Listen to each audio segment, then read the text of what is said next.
حضور اقدس صلی اللہ علیہ وسلم کا ارشاد ہے کہ جو شخص اللہ کے لیے حج کرے اس طرح کہ اس حج میں نہ فحش بات ہو اور نہ حکم عدولوی ہو، وہ حج سے ایسا واپس ہوتا ہے جیسا اس دن تھا جس دن ماں کے پیٹ سے نکلا تھا۔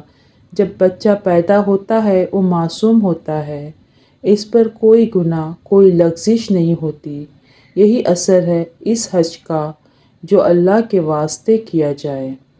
اللہ کے واسطے حج کیا جائے یعنی اس میں کوئی دنیاوی غرض، شہرت، ریا وغیرہ شامل نہ ہو۔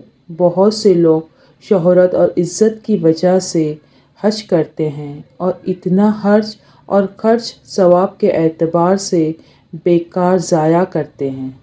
اگرچہ حج فرض اس طرح بھی ادا ہو جائے گا، لیکن محض اللہ کی رضا کی نیت ہو تو فرض ادا ہونے کے ساتھ کس قدر ثواب ملے۔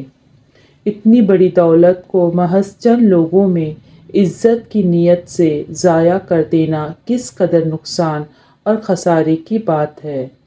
ایک حدیث میں آیا ہے کہ قیامت کے قریب میرے امت کے امیر لوگ حج محض سیر و تفریح کے ارادے سے کریں گے اور میرے امت کا متوسط طبقہ تجارت کی غرض سے حج کرے گا کہ تجارتی مال کچھ ادھر لے گئے کچھ ادھر لے آئے، اور علماء ریا و شہرت کی وجہ سے حج کریں گے اور غربا بھیک مانگنے کی غرض سے جائیں گے۔